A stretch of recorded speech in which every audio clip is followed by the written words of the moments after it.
From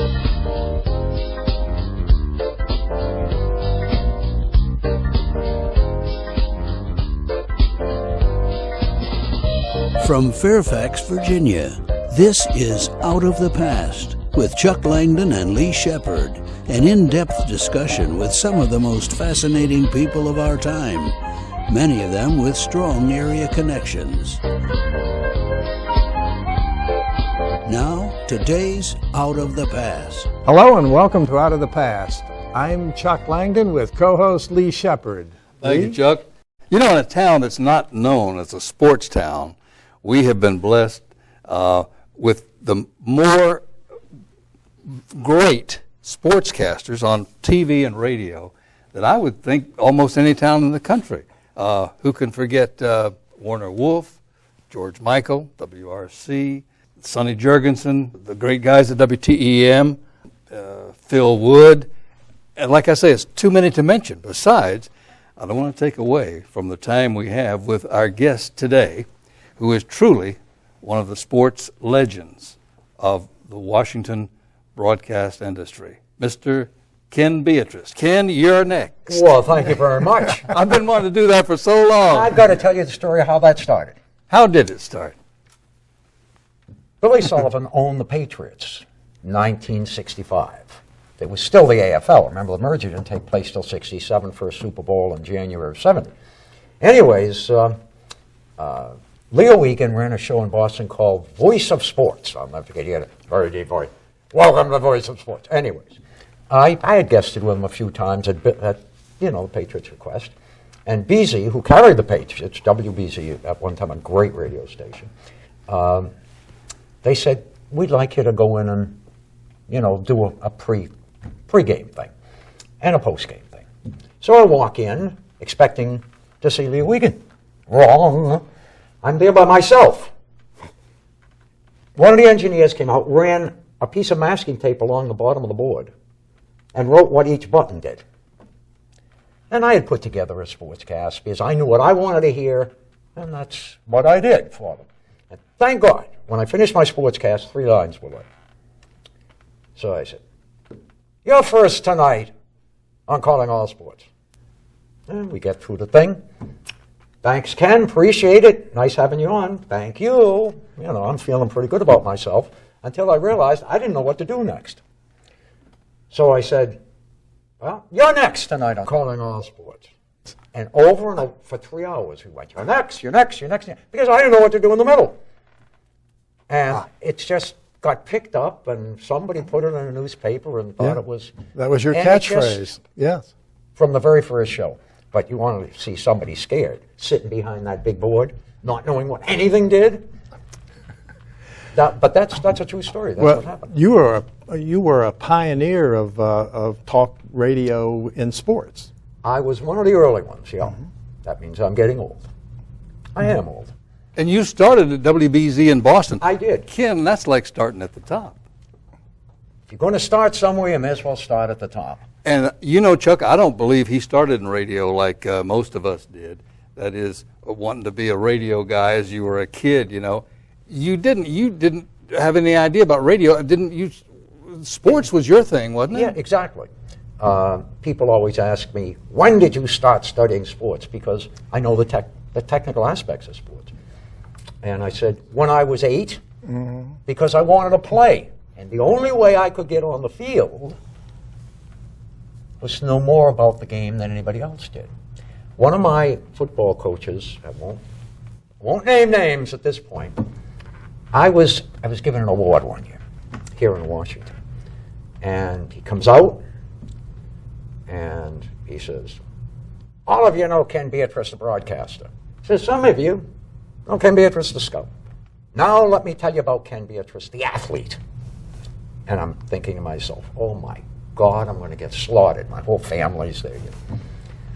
And he says, "First of all, Ken was the smartest athlete I ever coached, any level." And I'm thinking, I may escape. Wrong. He says, "However," and as soon as I heard the however, I just wanted to go under the table. He says, "He could not tackle the guys he could catch, and he could not catch the guys he could tackle." Which was disgustingly close to the truth. So I just started, I wanted to get on the field. And that was the only way I can get on the field. That reminds me about the line the coach said about the football player. He's small, but he's slow. Yeah. Yeah. Oh, one of the great lines of the Minnesota basketball coach. Oh, God, got to go back 25 years now. He says, I want you all to know we're changing the nickname of the University of Minnesota basketball team. He says, henceforth, we're going to be known as the Birches. And, of course, it goes, what? You know, what's the matter with Golden Gophers, you know? He says, well, I'll tell you why. We're big, white, and immobile. And that was the reason. Little politically incorrect today, but frankly, I don't care because I thought it was a great one. Yes. Now, are you fully retired now, or I got a feeling you're not the kind of a guy who retires, but you're no longer. I still try to do a lot of charitable work. But no radio work on a regular basis, no. Occasionally someone will call and ask if I would do a few minutes with them for whatever reason. Sure. Would you like to talk about any of these charities? I happen to know one of them. What's that? That's that diabetes. Oh, the Diabetes National Institute of Georgetown. That's correct, and that is very impressive. Well, my wife and I have been doing this for well over 20 years, and at the last gala, which was in May, I get called up, the head of the lab calls me up, and there's a top volunteer. I don't know what they want me up there for. I've been talking all night. I've done the auctions. Anyways, I get up there, and they said, we have a check for you. I said, well, yeah, I've been doing this for free for a lot of years. How big a check? $10,000. I said, what? He says, we've established the Ken Beatrice Fund. Anybody want to help in research in juvenile diabetes, please contact the Diabetes National Institute at Georgetown University Hospital. The need is there. We need you. Thank you for the plug. I heard you say that they're getting very close, maybe, to a vaccine. Well, that's what they're working on. They've come close before, but there have been advances like the pump where the kids don't have to stick themselves 5 times a day and all that. So there has been progress. And we're just hoping and praying. I keep telling every time I show up, my opening line is, the only reason I'm here is so we don't have to be here next year.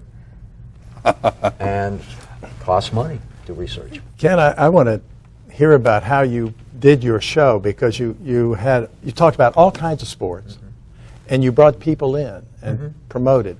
How did you come up with that, and did that just happen? No. The phone kept ringing, and you just would follow what they wanted? Or? Yeah. Really? Yeah. Yep. Unless I had a guest on, then I would ask my callers to please, relate your questions to the guest. But I always believe that whatever you're interested in, I don't care whether it's art, music, plumbing, I don't care, and sports, the more you know about it, the more you can enjoy it. So I kind of looked at my job as, hey, because of what I'm doing, I have access to information that you may not have. And the more you learn about something, the more you can enjoy it. The more you know about art, the more you can appreciate it. The more you know about music, the more you can appreciate it. The more you know about sports, you can appreciate it. And that's all I did. I was asking them to be a guest in my house. And I treated them that way. And when you treat people with dignity and respect, 99% of the time you're going to get it back in kind. Particularly the children. Didn't you have a lot of children? I did. It's amazing. They're people. They're the people. They're our future. When I'm old, they're going to be running the country. How did you deal with children calling to ask about something in sports? I dealt with them like I would deal with you or Lee. I'll tell you how I dealt with them, because my 2 boys called him when they were just young kids. Oh, my. And their questions, I don't want to say they weren't brilliant. They were my sons. I mean, they were brilliant sons, but their questions were not always exactly on topic or outstanding questions. But Ken had a way of turning them around so that by the time he got through answering the question, you thought it was a brilliant question that he had asked. Well, youngsters, they're going to be a little nervous doing that kind of thing. And I treated them as I would treat an adult, with respect. You got a question? Ask your question. Well, maybe you mean like this, in this situation? Yes. And they say, yeah. And we go from there. Did any women call in? Oh, yeah. So Yes. brought them in. Yeah. Did you talk about sports that they were interested in? In some instances, yes. And but mostly whatever they were interested in. Yes. You know, what gets me is, and thank God there are not a lot of them, but some shows are based on being nasty to their callers. That's like I invite you to my house for dinner. You show up with a bottle of wine under your arm, and I slam the door in your face. Next time I invite you to dinner, you going to come? You're certainly not going to bring any wine. It's true. And that's all. Everybody deserves dignity and respect, even youngsters. And the more they're treated that way, the more self-confidence they'll have, the harder they'll work at what they end up doing. And you went beyond the show and would even accept a call after the fact. Everybody that was on the line, I talked to them. I heard you would say, I'm in the studio or in the station at office. 2 o'clock in the afternoon, Yeah. and they could start calling in the afternoon, Yeah. too, before the show. Yeah, because it was tough a lot of times to get through. But, you know, that was my job, you know. And That's beyond people the call say of to me, duty. Say, how hard is it to do that show 6 nights a week? I said, that's easy. The show is the result of my work. And I studied. You must I've got a have. very good memory. And I committed rosters and things. And We've got to ask you about that. I heard I didn't mention this to you, but the other day, you've been off the air now, what, 5 years, 6 years? 7 years, yeah. 7 years, all right. He's been off the air. And I heard a sports coach, somebody called in, and the sports guy said, well, ask him a question about his question. And the guy said, well, who do you think I am, Ken Beatrice? I don't know. That surprised me. And I still get calls, Yes, very great. flattering, but I'm done. You must have gotten pretty good ratings. For the most part, I guess. Yes. They wouldn't have kept paying me. Yeah. But you say you're done. You don't want I'm anything. done. No. Some friends, you mentioned TEM. I was with Steve Zabin and Andy Poland just recently at the 20th anniversary show. I was flattered to be asked to be one of the 8. And I will still do that for certain people. If they call and ask, can you come on for 20 minutes, half an hour? Yes.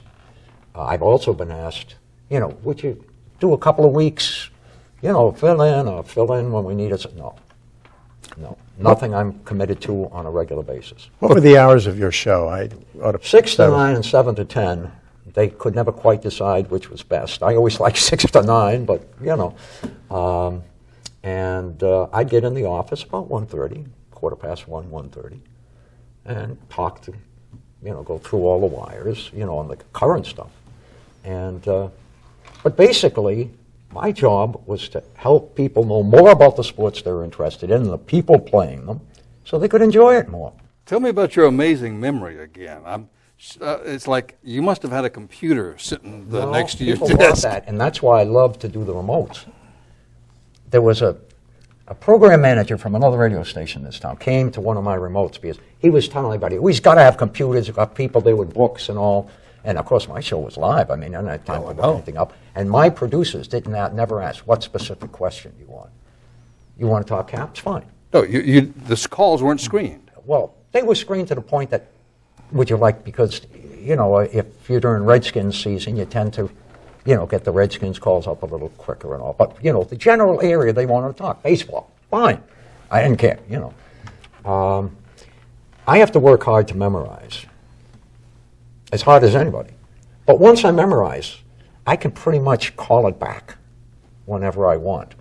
Not always. And I hated it when I had to say, I don't know, I'll find out and get back to you tomorrow night. That embarrassed me. That's the one thing that embarrassed me on the air. Now, when you first moved here, we had lost baseball in Washington, Yes. hadn't we? And you really promoted getting that team back, didn't you? As much as I could. was That and keeping the Capitals in this town. Yeah, I think it's very, very important the nation's capital to be represented in the 4 major sports. Yes, I worked hard for it. I spent a lot of hours on it, so did many others. Many, many others. I mean, God knows I was not alone. But yeah, you bet I worked on it. And we'll do it again. What are you proudest of As far as your career here in Washington, I'm just throwing, that may be a curve. I don't mean to throw you a curve. No. Proudest of, I think I helped. I don't think I hurt anybody. I don't think I ever hurt anybody. At least I didn't intentionally. I suppose I may very well have unintentionally. But I think that's probably it. I worked as hard as I could. I worked more hours than most would. And as I said, I think I helped people learn sports. And I don't think I hurt anybody. I think that's a pretty good legacy. And your best guest? Do you have one of those? Oh, yeah. I absolutely do. Jesse Owens. Really? Yeah. He was in town to do something at one of the theaters. He was getting a big award.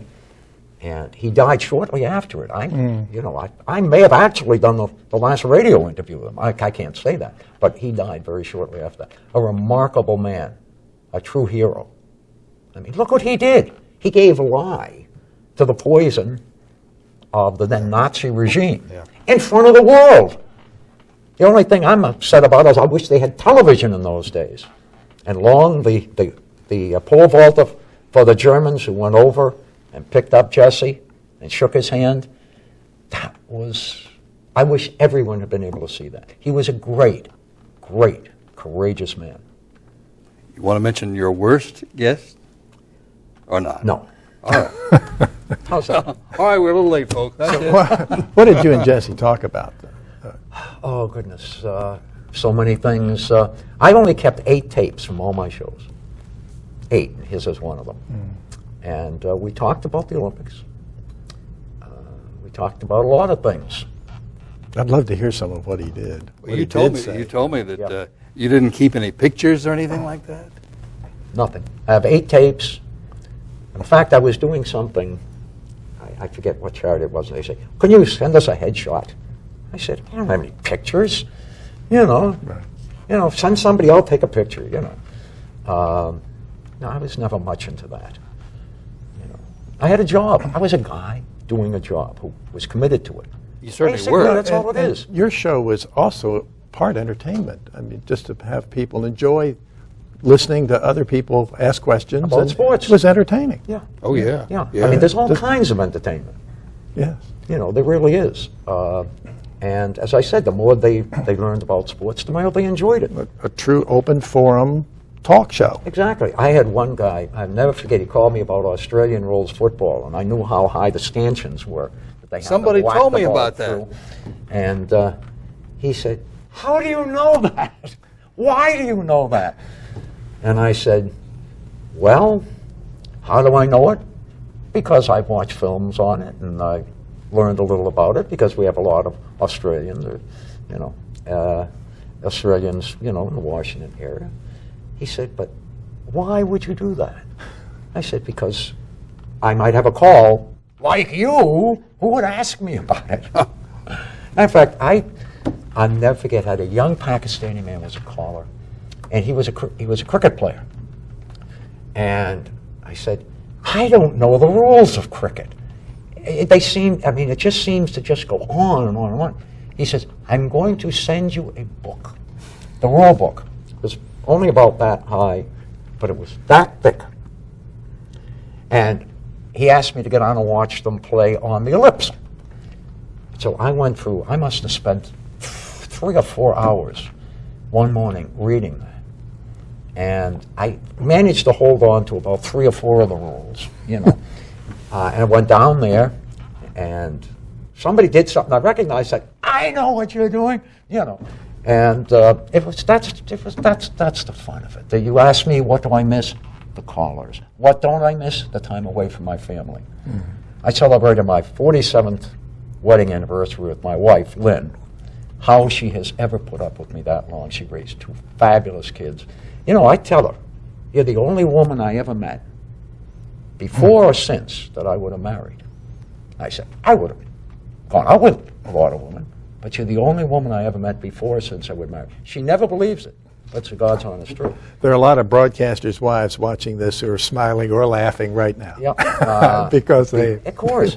And my son is an athletic director at a big high school in St. Louis, and he coaches baseball, which was his sport when he played at Catholic.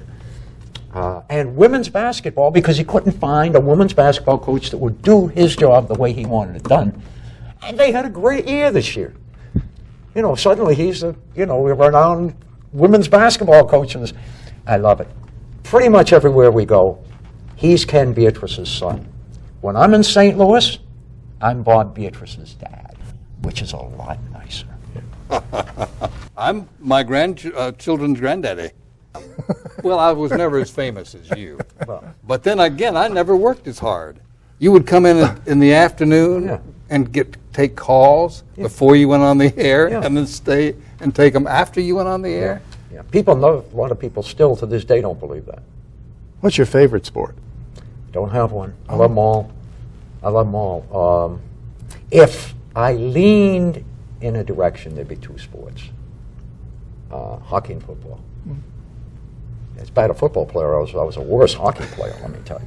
Speaking of football, it's going to change very soon with the lawsuits now on the brain damage and all. Will football still be around 10 years from now? Will it be around? Yes. Will it be the same? No. It will be different. How would you have treated people calling in about just what Lee has suggested might happen? I cannot sit here and say, yes, the owners knew before they told the players, or no, they did not. I would like to think, please God, that they did not know. I do not know that. But I do know that information about concussions is, in the last 10 to 12, 14 years, I think has come up, an enormous way. I don't think they knew before. Shake it off. Get your bell rung. I can't recall how many hundreds of times I said, well, he got his bell rung. And that was it. You just didn't know. You just didn't know. I heard a great line that you said one time about the who wins the Super Bowl. Would you like to repeat that? I always said the two healthiest teams that make it to the playoffs. The healthiest team in each conference that makes it to the playoffs. The two that survive. Yeah, it's a game of attrition. Has been for years. Has been for years. I think they're going to have to. I think some of the things you're going to see is you're going to see the rosters expanded. I like the idea. Before, you put a guy on injured reserve, gone for the year. This year in the NFL, you have one injured reserve guy that you can bring back. I think they're going to have to. I think that will continue in that regard. I do think the rosters will be expanded. I think they'll continue to come down very heavily on those who are trying to injure other players. And I think it's going to get more and more and more severe. There will be changes, but yes, the game will be here. The sport has gotten so violent that I found myself, I think, and this wasn't just because the Redskins haven't been that great lately. I think it was perhaps, everyone talks about violence. No, they used to be taught that you tackle with your helmet. You hit with your helmet first, right here. Yeah. And I think that perhaps the game might have been more violent before this than it is now. They've made a lot of changes. It's a passing league now. You can't win just running the football unless you have a great defense. And it's hard to have a great defense today because of the change in the rules. You cannot ask a cornerback to cover a guy for a 6 and a 7 count if he can't touch him. I think if I asked more questions like Lee did, we'd have a 3-hour show here because you're full of information and passionate about it. Yes. Yes, you are. And all of you out there, if you get nothing from anything I ever did, please do what you have a passion for. If you don't care about it, do something else. Yes. How about that? And Ken has agreed to stay around for another 2 hours and take calls from listeners. We are almost out of time, but I would like to ask you, what are you doing now? I understand you're kind of teaching people to present lectures in the Roman Catholic Church. I love doing that. Yes. And a number of charitable things. And coaching on how to present and how to talk. How to lecture. For example. How you talk to a group and things like that. Exactly. Very interesting. And if I train them to lecture, maybe they would be better when they're at work or with the kids. What works best. And, I don't want to get into the specifics, but they call it the celebration of the Mass in Roman Catholic. And yet some people go up there and are very dour. It's not a funeral. It's like a wedding. You know, I mean, it's a celebration. Yeah. Act that way. You know, as I said, I didn't want to get into this much, but one thing is that, you know, people had emotions back in those days too. Yeah. You know, get thee out of my father's house. He was a good Jewish boy, was Christ. He's not going to say, would you please leave my father's house? No, we got get thee from my father's house. You have to have a passion for what you do. If you don't have a passion, please, especially kids, don't do it. Pick something else. I don't care what else. But if you don't have a passion, if you don't care, you're never going to be any good at it. You're cheating yourself. I knew you were that type of person. That's why I had to just touch on the subject a little. Oh, you notice, huh? Yes. Well, I just was going to say thank you very much, Ken Beatrice. Oh, hey, thank you. Yes, This was fun. thank We got you. into some things that normally I'm not asked about. Normally, people are asking me about the Redskins draft, or who are the Capitals going to keep and who are they going to cut. And like So I this said- was kind of fun. And like I said, he'll be around for 3 more hours. So just give the station a call, and Ken will take any questions We that wanted you to meet. want. We wanted to meet Ken Beatrice. That's why we did it this way. Thanks, I Ken. thank You were you. great. Thank you. You were great. And thank you for joining us on Out of the Past. And we will be back. Hopefully. You've got it all on WMAL AM 63. Good evening and welcome to Sports Call. I'm Ken Beatrice. Here we are on a Wednesday evening, and that means you and I have 2 hours to discuss the sports that you're interested in. 432-WMAL is how you reach us. I'm delighted you could join us tonight. Please do plan on joining in with us. You're first tonight. Good evening, Ken. How you doing today? I'm fine, thank you, sir. How are you? Oh, pretty good. I would like to talk New York basketball Sure. and New York baseball. Let's do it. Right here. I don't hear too much of New York sports on your show, even though you have a nice show.